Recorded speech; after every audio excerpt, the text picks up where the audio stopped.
Hay una banda fundamental en la década del 80 que merecía realmente un libro. Y hay una persona que se encargó de rastrear y de armar una biografía de Don Cornelio y la zona, quizás la parte más oscura de los 80, ¿sí? la menos comercial.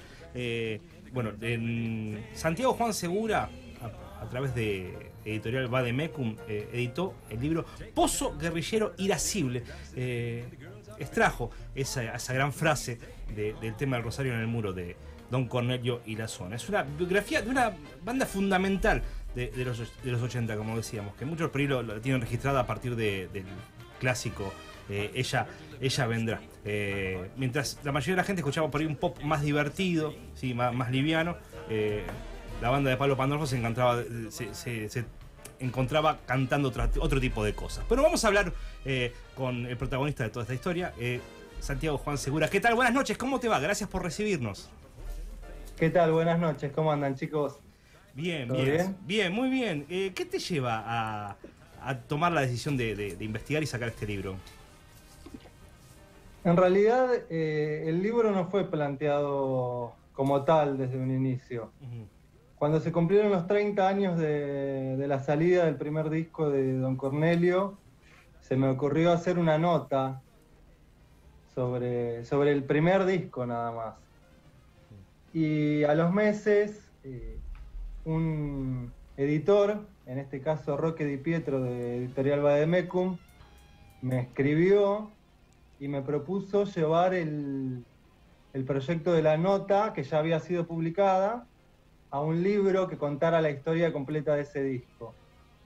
Y del primer disco terminamos pasando al segundo también, porque la banda solo tenía 2 discos, entonces me dijo, bueno, la editorial tiene una colección de libros dedicada en particular a discos de rock argentino. Hay un libro dedicado al Jardín de los Presentes de Invisible, uno a Yendo de la Cama al Living de Charlie, que lo hizo Martín Sarielo, que es de allá de Mar del Plata. Bueno, y así otros. Pero el proyecto terminó creciendo, primero porque Cornelio tenía solo 2 discos, decidimos ampliarlo a 2, y después terminó siendo la historia completa de la banda y siendo una biografía que abarca los primeros pasos del grupo y las cosas que hicieron después también. Bien. ¿A vos es una banda que te gustaba? Sí, por supuesto. Por supuesto, yo propuse hacer la nota, este aniversario que les cuento, porque me encantaba el disco y no había tanto material circulando de Don Cornelio, además. Claro. Es una historia poco conocida. ¿Qué es lo que más te llamó la atención cuando empezaste a hurgar un poquito en todo este mundo? Bueno, lo que más me llamó la atención primero, que fue lo gracioso, que entre ellos se llamaran para ver quién era ese pibe que les escribía, qué era lo que estaba sucediendo ahí, porque hacía bastante que no les pasaba.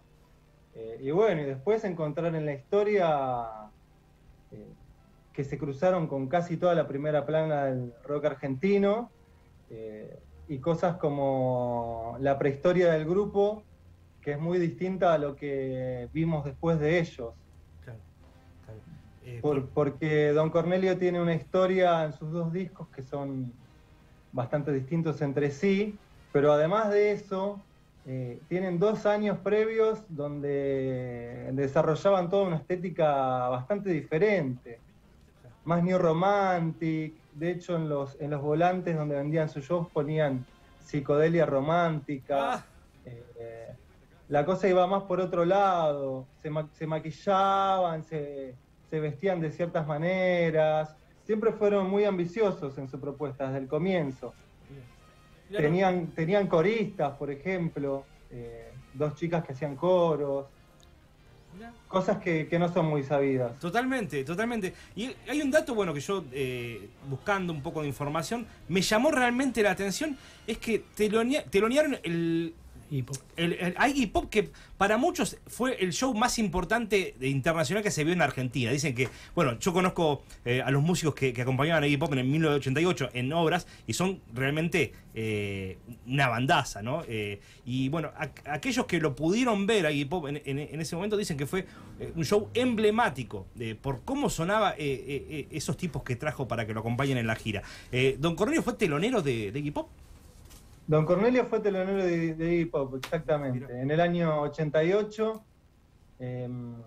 creo que fue la primera vez que vino Iggy a Argentina. Sí, creo no, fue la primera vez que vino a Argentina a presentar el disco Instinct. Sí. Con una banda buenísima, con la que después fue a zapar a Prex Dami, fueron a zapar algunos de ellos a Prex Dami, terminaron tocando con Charly García y demás. Ah, mirá. Don Cornelio abrió ese show. Don Cornelio ya estaba en su etapa Patria o Muerte, que es mucho más salvaje que la del primer disco. Aunque Patria o Muerte todavía no había sido publicado, ya lo tocaban completo en los shows, ya estaban muy metidos en en una música mucho más salvaje, si se quiere, que la del primer disco, que tenía lo suyo también, pero ya en vivo demostraban otra cosa. Y lo gracioso es que ese día Don Cornelio tuvo 2 shows. Tocó con Iggy Pop y a la medianoche tenían un show en City Bell, en La Plata, en una discoteca. Así que casi no pudieron ver el show de Iggy, porque tocaron ellos, tuvieron algunos problemas con la gente de seguridad de obras durante la prueba de Iggy y vieron algún tema y se fueron para La Plata a tocar. Se perdieron ese gran show.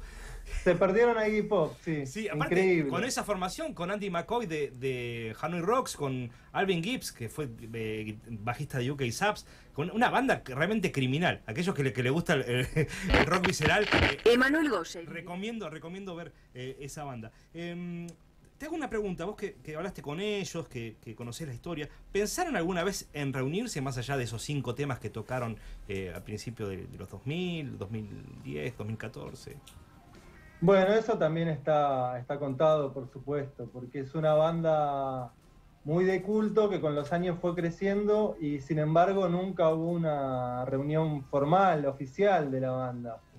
Hubo 3 reuniones que fueron en situaciones muy particulares y sin anuncios en la prensa ni nada. Una en un bar al que cayeron así improvisadamente a mediados de los 90. Otra vez fue en el casamiento del baterista Claudio Fernández, que hicieron un set a pedido de él, tocaron en el casamiento. Y la vez que decís vos, en el año 2011, en el Teatro de la Cova, que tocaron 5 canciones en un set en un show de Palo. Era un show solista de Palo con su banda, y en el medio estuvo Don Cornelio. Pero por supuesto que siempre tuvieron muchas propuestas para reunirse, y por una cosa u otra no sucedió. Está un poco contado eso también en el libro, lo cuentan ellos, qué fue lo que pasó, que nunca lograron congeniar para que se dé esa reunión. Claro. Y bueno, el año pasado tocaron en el homenaje a Palo, a los 3 meses de que falleciera Palo se hizo un homenaje en el CCK y tocó Don Cornelio sin Palo, claro, con cantantes invitados. Bien, yo quisiera, Santi, ¿cómo estás? ¿Todo bien? Cristian te habla. ¿Cómo andás, Cristian? Te quería hacer una sola pregunta, que a mí siempre hay algo que me llamó la atención de la banda de Don Cornelio y la Zona, que es que cuando contextualizamos la aparición de la banda, o sea, la pregunta puntualmente es, ¿cómo explicarías, si tuvieras que hacerlo, el éxito que tuvo la banda? O sea, el éxito para algunos puede ser una cosa, para otros otra, pero es una banda de la que estamos hablando 40 años después. Y si bien aparecieron otras bandas de pop en contexto post-dictadura, digamos, gracias a que se empezó a valorizar un poco más la música en castellano, tenemos por un lado, qué sé yo, bandas como Soda Stereo, como Virus, si las tenemos que digamos, comparar con bandas parecidas, pero acá estamos hablando de una banda un poco más, no sé, creo que es la única banda post-punk que yo conozco de Argentina que fue realmente conocida. Otra estética de audio, inclusive mucho más política la cosa. Si no me equivoco, creo que ellos en sus primeros shows ponían póster de Cornelio Saavedra. Bueno, los tuvieron que sacar porque no sé si el público medio que no se los perdonó, pero eso quería saber. ¿Cómo explicarías, contextualizando en la época en la que salieron, el éxito de Cornelio y la Zona? Porque yo nunca, no es que no lo comprendo porque no me gusta, me parece una gran banda, pero me pareció rara la banda en ese sentido. Digo, wow, qué banda exitosa haciendo algo que nada, era difícil que uno sobresalga en ese momento, me parece. Bueno, y le pusieron Patria o Muerte a un disco. Sí, nada sí, menos, sí, ¿no? por eso. Bueno, pero ese fue un gesto recontra punky que le salió caro también. Sí, Sí, lo que vos decís es así. Es una banda muy especial que siempre estuvo como en el medio, entre ser famosa y ser de culto. claro. Los años la pusieron en un lugar de culto, pero es una banda que se separó en enero del 90 y seguimos hablando de ellos con Exacto. solo 2 discos sacados. Sí. Menos de 30 canciones originales publicadas, no es normal, digo. No sé, ellos compartían sello con El Corte, por ejemplo, que era la banda de Javier Calamaro de ese momento. También sacó 2 discos El Corte, pero si le preguntás a cualquiera no conoce una sola canción. Claro. Es muy, muy de culto. Don Cornelio no. Don Cornelio primero tuvo hits. Claro. Tuvo Ella Vendrán principalmente, pero también tuvo Tazas de Techino, El Rosario en el Muro, sonaba en la Rock and Pop, tuvo un sello como Berlin Records detrás, que era un sello subsidiario de EMI. Sí. Lo tuvo Andrés Calamaro de productor, con Mario Breuer de ingeniero de sonido y Walter Chacón de asistente, gente que trabajaba con Sumo, con Charly García, con Los Abuelos de la Nada, con todo el mundo. Primera absoluta. Todo primera, era una banda muy chica sobre la que estaban puestas todas las fichas, porque en ese momento la industria funcionaba distinto. Y bueno, apareció una banda como esta y ellos, imagínense que Claudio Fernández graba baterías electrónicas en el primer disco, en el segundo disco Los Redondos en octubre, y Don Cornelio todavía no había grabado su propio disco. Claro. O sea, alrededor de Don Cornelio se dieron todas esas cosas que son muy extrañas y particulares. También trabajaron con Daniel Melero antes de grabar finalmente con Calamaro, por ejemplo. Grabaron algún demo con él iba a ser el productor artístico del disco. Evidentemente ya eran... elige para abrir la presentación de Ciudad de los Corazones, en obras. Fueron revelación, año 1987, revelación según el Sí de Clarín. Fueron revelación, o sea, la banda tenía todo para despegar y ser mucho más famosa de lo que fue, porque terminó siendo más de culto que famosa, digamos. Incluso si los comparamos con Los Visitantes, la banda siguiente de muchos de ellos, Los Visitantes duraron más tiempo, duraron una década, grabaron más discos, hicieron teatros más grandes que Don Cornelio por sí solo, porque Don Cornelio tocó en festivales y en obras, tocó 3 veces, pero siempre como acto de soporte o con otras bandas, nunca solos, digamos.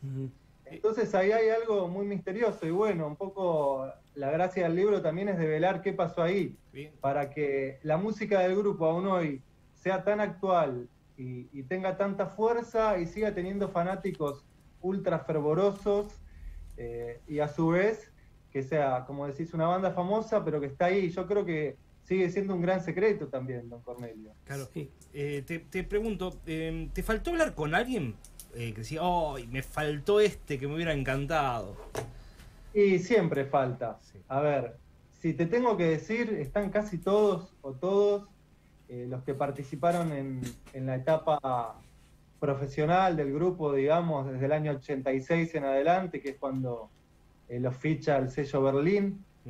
Están los productores de los discos, está toda la gente que trabajó en los discos, están todos los músicos que participaron de ese periodo profesional. Pero bueno, hay gente que quedó en el camino, por ejemplo, Daniel Saiz, por ejemplo, tecladista de Soda Stereo. Sí. Antes de tocar en Soda Stereo tuvo un breve paso por Don Cornelio. Le escribí para hablar, no obtuve respuesta, él falleció hará 3 o 4 años. Yo el libro lo empecé en 2018. Esto lleva mucho tiempo, sí. Y Saiz no recuerdo si falleció en 2018 o 2019, pero le escribí, no tuve respuesta y a los 3 meses supimos que había fallecido en Ecuador. Creo que tenía cáncer o alguna enfermedad por el estilo. Él no está, si bien su participación fue breve en Don Cornelio, me hubiera gustado que esté, si tengo que nombrar a alguien. o el mismo Melero, con quien me quise comunicar varias veces, no tuve suerte, y en algún momento desistí, dije, bueno, ya está. Lo mismo con Sky o el Indio Solari, para charlar un poco de ese fugaz paso de Claudio por la grabación de Octubre, grabando en Motorcico, que es tal vez una de las canciones más emblemáticas del disco, y en las presentaciones en vivo de Octubre, que también tocó. Bueno, esa gente me hubiera gustado que esté, ayudaba a pintar un poco más la historia. Algunos son nombres importantes, otros no tanto, pero bueno, no se dio. Tal vez se dé en un futuro, en una reedición, no lo sé. Bien. ¿Qué estabas haciendo el día que te enteraste de la sorpresiva muerte de Palo Pandolfo? Bueno, estaba como todos trabajando en la computadora, me empezaron a llegar mensajes y bueno, no entendía nada como todos los demás. Me sorprendió como a cualquiera, porque de hecho él me había estado contestando preguntas para el libro, repreguntas que le hice 2 días antes. Nadie se lo esperaba, nadie se lo esperaba. Claro, claro. ¿Tu canción preferida de Don Cornelio? Qué difícil. Una sola es difícil elegir, porque la verdad que me parecen todas buenísimas. Si tengo que elegir una, elegiría tal vez Cabeza de Platino, que también es una de las favoritas de ellos, que es medio una joya oculta de Patria Muerte, y que además tiene una historia muy particular detrás, durante la grabación, que no la voy a contar, para no spoilear el para libro. para que se queden con la intriga y tengan que leerlo en el libro. Hay una historia con esa canción y una figura estelar del rock argentino en el estudio. Así que creo que si tuviera que elegir una es Cabeza de Platino, pero puede ser casi que cualquiera. Digo, el primer disco, los 2 discos no tienen canciones que digas de relleno. Claro. Podría ser, no sé, Una señal en el agua, podría ser Tazas de Techino, podría ser Bajaremos, hay un montón. Bien, bien. Santiago, nos encantó hablar con vos. Invitamos a todos aquellos que quieran conseguir el libro. Acá en Mar del Plata, en el Gran Pez, la librería El Gran Pez se consigue, y si no, por Mercado Libre. Ah, mirá vos, ya se consigue en el Gran Pez, qué bueno, Sí. Porque a mí me dijeron que dejaron unos pocos ejemplares y que por suerte se habían vendido. Espero que ya se haya repuesto. Hoy me dijeron que se conseguía. Espectacular, porque el libro está en este momento en modo preventa, todavía no está en todas las librerías, pero se puede comprar por Mercado Libre. Si está escuchando a alguien de Córdoba, lo puede comprar en Rayo San, y si está escuchando a alguien de Buenos Aires, ya se puede comprar también en un par de disquerías de acá, en Tempo, que queda en Palermo, y en RGS, que queda en Villa Crespo. Bien. Y en La Plata se consigue en la disquería. Pero de a poco va a ir llegando a más lugares. Todavía está a precio de preventa, que es un poco más barato de lo que va a estar a partir del 7 de julio, si no me equivoco. Y el libro viene además con una reproducción del afiche callejero que pegaba la banda cuando salieron ellos mismos a vender Patria o Muerte. Porque llegó un punto en el que la compañía les quitó un poco el apoyo porque no les gustó el disco, les pareció demasiado distinto a lo que habían hecho antes, no se repetía la fórmula, y entonces el grupo mandó a hacer afiches a una imprenta de La Tablada y salían ellos en auto a pegarlo a la madrugada con el engrudo, claro, básicamente. Sí, y tiene toda la pinta de un afiche bien político, ¿no? Bien de panfleto. Bien de panfleto, claro, parece un panfleto de un partido de izquierda, ¿no? Totalmente. Si se quiere. Totalmente. Bueno, escaneamos el original y con el libro en esta preventa la gente también recibe un póster que imita aquel original. Santiago, te mandamos un abrazo grande. Gracias por estos minutos. Un abrazo grande a ustedes y muchísimas gracias. Para lo que necesiten, ya saben. Santiago Juan Segura acaba de editar este libro fundamental, de una banda también fundamental, que es Don Cornelio y la Zona. Aquellos que se quedaron con Soda Stereo, con Virus, bueno, indaguen un poquito en la parte más oscura, que realmente vale la pena. Esto se llama Hay cosas peores.